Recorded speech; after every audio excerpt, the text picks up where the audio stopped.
और ये किया महाराजा मनु ने। शत्रुपा ने कि हम ऐसा तप करेंगे कि नारायण को ही प्रकट करेंगे। मैं ईश्वर को ही प्रकट करना चाहता हूं, अपने वीर में उसका विस्तार देखना चाहता हूं। 12 बरस तक वो तप करते रहे, पति और पत्नी।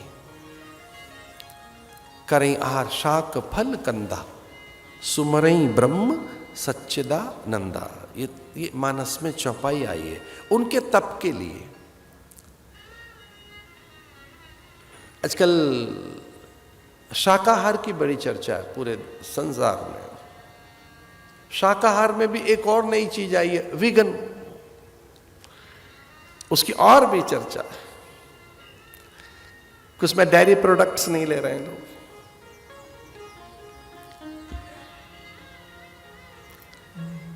अरे भैया, हमारे भगवान कृष्ण तो गाय का दूध पीकर ही कहां पहुंच गए। वो तो ग्वाला गोपाल, उस जैसा अजय पुरुष,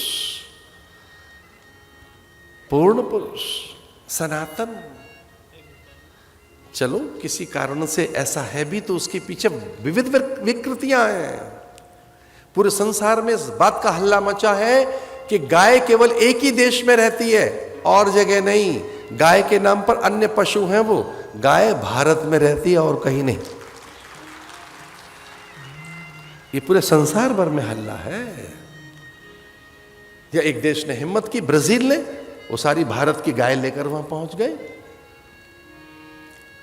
अन्य नस्ल की गाय पर मृत्यु दंड है वहां पर,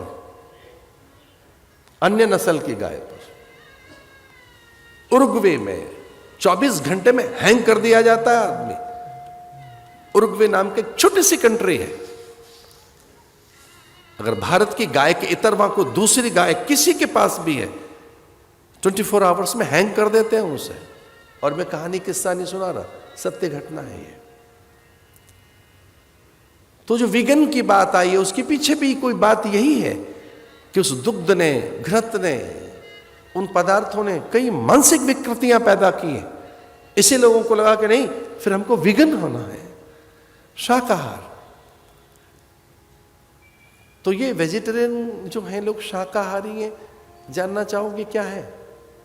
करई आहार शाक फल कंदा। कंद, फल, शाक, ये 3 चीजें अलग अलग हैं।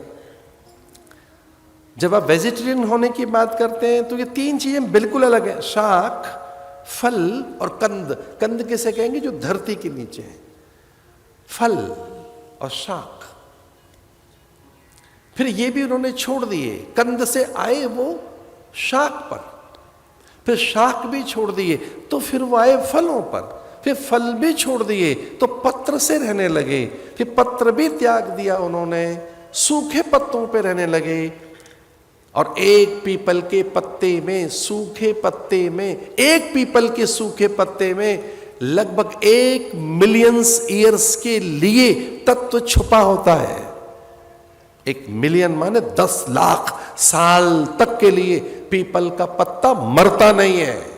सूखा पत्ता, मैं गीले पत्ते की बात नहीं कर रहा, मैं तुलसी पत्र की बात करूं तो मिलियंस ईयर्स उसके द्रव्य, उसके रसायन बनी रहती है। विज्ञान कह रहा है इस बात को।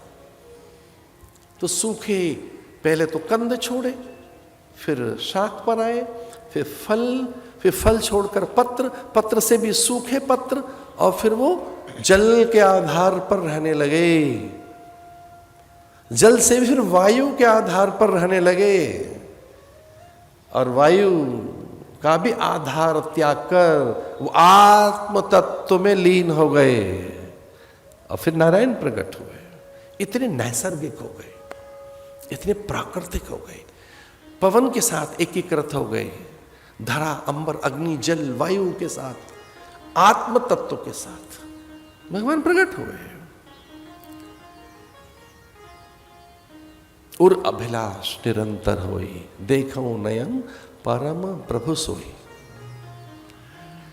उसे अपनी संतान बनाना है, हट हो गई, एक प्रकार की जिद बन गई। उस व्यक्ति की हट बन गई जो पूरी धरती का शासक था, स्वामी था। उसने कहा उत्तम कोटि की संतान नहीं पैदा कर सका, एक बार एक उत्तम कोटि की संतान पैदा हो, ये हट है मेरी। पति पत्नी हट करने लगे। तो जैसे मैंने कहा, कंद छोड़े फल पर आए, फल छोड़े पत्र पर, पत्र छोड़े सूखे पत्र, जल, वायु और आत्म तत्व के साथ भगवान प्रकट हो गए थे। क्या चाहिए? तो उन्होंने कहा आपको पता है, आपका पिता बनना चाहता हूं, मेरे पुत्र बनकर आओ।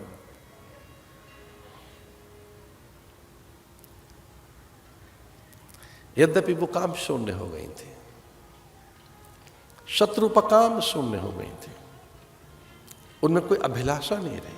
तब के बाद उनमें कोई आग्रह नहीं रहा,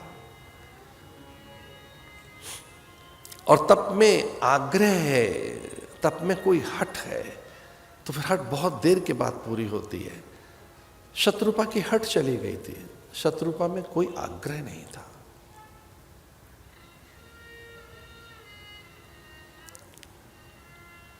तब ईश्वर के विधान को समर्पित करता है, अब वैसे ही हो जाते हैं। तब उसके विधान को साचा मानता है। इसलिए इसमें पति पत्नी में एक बात हुई कि पत्नी सहज हो गई, शांत, अकाम हो गई। पति में इच्छा रही कि मुझे पुत्र मिले। भगवान ने आदेश दिया, दशरथ बनोगे तो पुत्र मिलेगा, जाओ।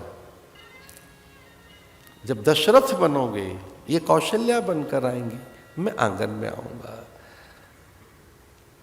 तो दशरथ थे ये मन।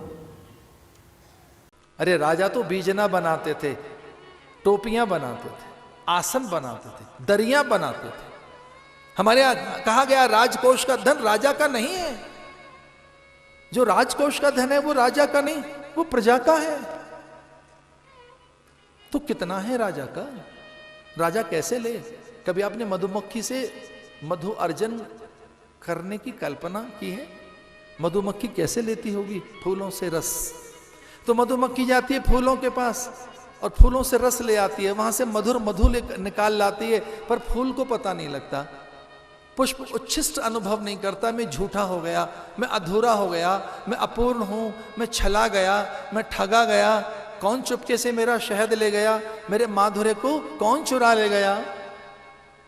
फूल को तो पता भी नहीं लगता, इतने ढंग से चुपके से ले गई। उसके पास आई, उसका आदर करने लगी, चूमने लगी, कली को, फूल को। वह कुछ देर बैठी और हाँ उसका आदर कर रही है। धीरे से बैठकर चुपके से ले गई चुरा कर मधुमक्खी, पर पता नहीं लगा फूल को।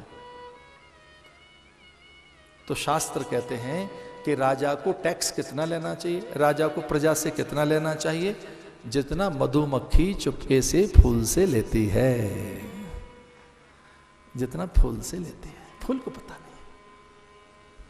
साधक को भी यही बताया, सन्यासी को भी ऐसा ही बताया, इतना ही लो, उसे पता न लगे उतना, जितने प्राणपण और औषधि जितना, बस भरण पोषण जितना, साधन रक्षण जितने में हो जाए, योग यज्ञ याज्ञ सत्संकल्प की सिद्धि जितने में हो जाए।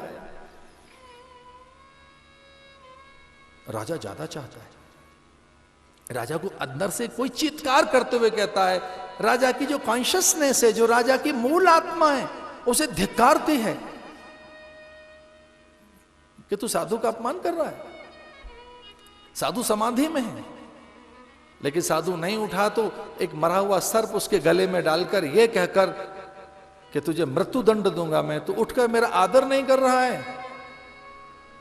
जब ये दृश्य देखा ऋषि कुमारों ने, ब्रह्मचारियों ने, सदगृहस्थों ने, संत सत्पुरुषों ने, योगी यतियों ने और उन्हीं के ज्येष्ठ पुत्र श्रृंगी ने, तो उन्हें लगा कि अभी राजा उन्मत्त हो गया है। मुझे बहुत ही विनम्रता के साथ एक बात कहनी है, इस धरती पर हमारी भारतीय संस्कृति में राजतंत्र जैसा दिखता तो रहा है, पर सच मानिए वो राजतंत्र नहीं था। उसके पीछे कोई लोकतंत्र, कोई डेमोक्रेसी और कोई साधुओं का तप कार्य कर रहा था। उस समय जो राजा बनाए जाते थे वो संतों के और प्रजा के आदेश से बनाए जाते थे। राजा अपने आप नहीं तैयार होता था, वो संतों के मानस से पैदा किया जाता था, वो धार्मिक गलियारों से पैदा किया जाता था।